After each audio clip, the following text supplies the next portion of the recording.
Morning student. यह video virgin मेरी higher secondary school Ujjain द्वारा प्रेषित है। बच्चों, आज मैं आपको पाठ 7 सहयोग का पुल पढ़ाने जा रही हूँ। बच्चों, पाठ 7 सहयोग का पुल ये एक समस्या है जो कि गांव वालों को सामना उसका करना पड़ रहा है। तो उस समस्या का सामना सभी आपसी सहयोग से अगर करें, मिलजुल कर करें, तो उस समस्या को वो उसका हल जरूर ढूंढ लेंगे। जैसा कि इस पाठ में समझाया गया है कि यदि सब एक मत होकर किसी कार्य या समस्या का समाधान ढूंढें तो समस्या का अवश्य हल मिल जाएगा। अब मैं आपको थोड़ा पाठ पढ़ करके पूरा समझाती हूँ कि इसमें किस बात का वर्णन किया गया है, गांव वालों को क्या समस्या है और उन्होंने सबके सहयोग से कैसे उसका समाधान ढूंढ निकाला। नालपुर गांव पहाड़ियों और जंगल के बीचों बीच बसा हुआ था। नाले के कारण ही गांव का नाम नालपुर रखा गया था। नाले ने गांव की प्रगति को रोक रखा था।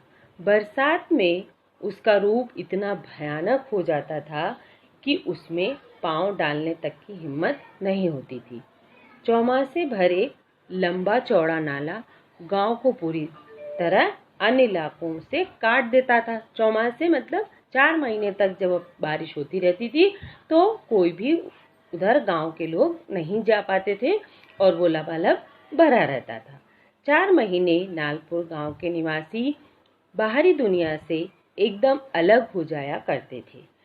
जब चौमासे में कोई गंभीर बीमारी का शिकार होता, किसी महिला की तबीयत बिगड़ जाती, तब बड़ी परेशानी होती। ऐसे मौके पर जब मरीज को अस्पताल पहुंचाना बहुत जरूरी होता, तब सामने बहता हुआ नाला नालपुर के ग्रामवासियों को साक्षात यमदूत की तरह लगता कि जैसे हमारे सामने ऐसा बह रहा है, जैसे कोई यमदूत खड़ा हो, क्योंकि वो उसे पार ही नहीं कर सकते थे। इतना भयंकर रूप धारण कर लेता। कभी कभी डोंगा या कश्ती डालकर पार उतरने की कोशिश भी की गई, पर तेज बहाव ने अच्छे लोगों को डुबो दिया। बहुत ही बहाव तेज होने के कारण नाव या कश्ती कुछ भी डालने पर भी उसको पार नहीं कर सकते थे। लच्छू काका ने से पूछ कर देखिए तो वे फौरन बगता किसान का किस्सा सुना देंगे, जिसे बरसात में सांप ने काटा था। एक किसान था जिसे कि बारिश के दिनों में सांप ने काट लिया, परंतु नाला इतना प्रचंड रूप से बह रहा था कि लोग उसे नहीं ले जा सके। काटा था और नाले ने, अगले पेज पर देखिए बच्चों, अस्पताल तक नहीं पहुंचने दिया। देखते देखते बेचारे के प्राण पखेरु उड़ गए। प्राण पखेरु मतलब उसके प्राण ही निकल गए, इतनी देर लगी। नालपुर की आबादी बस्ती कहलाने लायक ही नहीं थी। गांव में घास फूस की छत एवं कुछ कच्चे पक्के मकान थे। बिजली पानी की सुविधा आखिर यहाँ कैसे आ पाती। कुल मिलाकर गांव बहुत छोटा था। यहाँ पर सबकी अपनी अपनी ढपली और अपना अपना राग वाली बात थी। अपनी अपनी ढपली, अपना राग मतलब सब अपनी अपनी कहा करते थे। कोई किसी की सहमति से कार्य नहीं करता था। तब गांव के विकास की बात कौन सोचे। बरसात में गांव का नाला भले ही अभिशाप बन जाए, लेकिन गांव में कुओं की कमी के कारण लोग अपनी प्यास बुझाने के लिए इसी नाले के जल का उपयोग करते थे। गांव के बच्चे और मवेशी गर्मी में एक साथ जल पान का आनंद लेते। यही कारण था कि गांव में बीमारी और नाले के बीच एक गहरा रिश्ता बना हुआ था। पीलिया, पेचिस, हैजा, खुजली आदि बीमारियां नाले के गंदे पानी के द्वारा गांव में घर घर पहुंच जाती थी। अस्पताल गांव से दूर था। बरसात में गांव किसी द्वीप की तरह नाले के शिकंजे में फंस जाता था। इतना ज़्यादा जल भराव हो जाता था कि कोई व्यक्ति इधर से उधर जा नहीं सकता था और इतना गंदा होने के बाद भी उसी का पानी पीना पड़ता था। इस गांव में थोड़ा पढ़ा लिखा और समझदार युवक शिव नारायण था। नए जमाने की नई हवा, नई रीति और नए विचार इस युवक के मन में लहरा रहे थे। अपने गांव के पिछड़ेपन से वह बहुत दुखी रहता था। उसने कई बार लोगों को संगठित करना चाहा कि सब आपस में मिलकर नाले पर पुल बनाने की कोशिश करें, किंतु सभी लोग एकमत न हो सके। शिव नारायण की बात का समर्थन यदि किसी ने किया तो वे थे हकीम साहब। ग्रामवासी हकीम साहब का बहुत सम्मान करते थे। वे उनकी छोटी मोटी बीमारियों का इलाज कर दिया करते थे।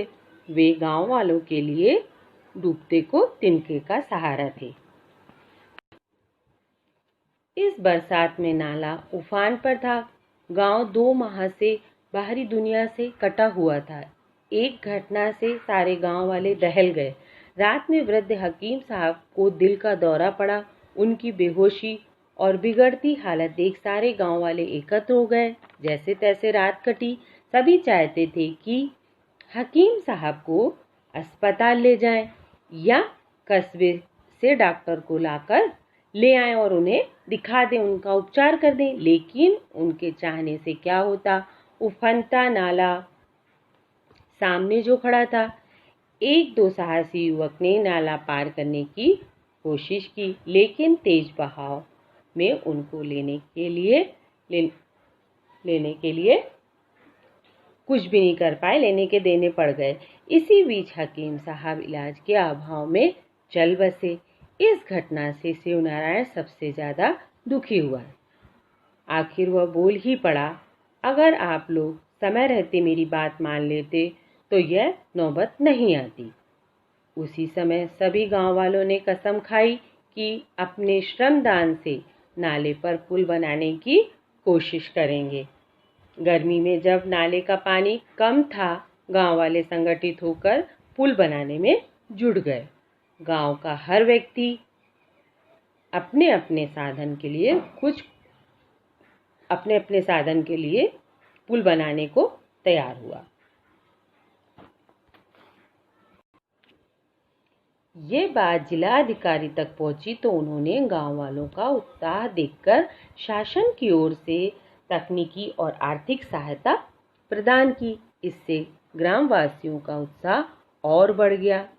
महिला पुरुष सभी, और देखिए बच्चों, उत्साह से श्रमदान में जुट गए। देखते ही देखते पुल के उद्घाटन की बात आई। शिव नारायण के साथ गांव के बड़े बूढ़े लोग जिला अध्यक्ष महोदय के पास गए और पुल के उद्घाटन हेतु निवेदन किया। जिला अध्यक्ष महोदय ने सहर्ष स्वीकृति दे दी। पुल के उद्घाटन के दिन पुल को सजाया गया। गांव में पहली बार इतना बड़ा आयोजन हो रहा था। गांव वालों ने अधिकारियों का स्वागत कर जिलाधीश महोदय से फीता काटकर पुल का उद्घाटन करने का अनुरोध करा।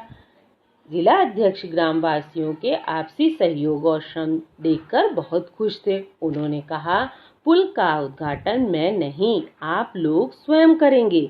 उन्होंने गांव के 2 बुजुर्गों, 2 युवा, 2 महिलाओं को बुलाकर उन सभी को संयुक्त रूप से पुल का उद्घाटन करने को कहा।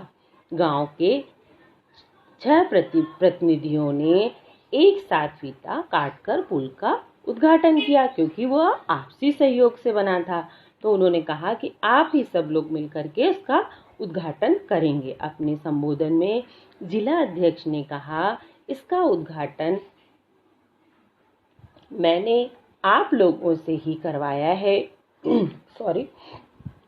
क्योंकि ये आपके सहयोग से बना हुआ पुल है, इसमें आपका श्रमदान लगा है। गांधी जी भी तो यही कहा करते थे कि आपसी सहयोग और स्वावलंबन से हम बड़ी से बड़ी कठिनाइयों को दूर कर सकते हैं। सहयोग का पुल अब नालपुर की तरक्की के द्वार खोलेगा। उन्होंने आपसी सहयोग से इतना बड़ा पुल बना लिया और अब उनकी सारी समस्याएं खत्म होकर वह अपने कार्य को करने के लिए तत्पर हो गए और उन्होंने अपनी समस्या का समाधान आपसी सहयोग से ढूंढ लिया।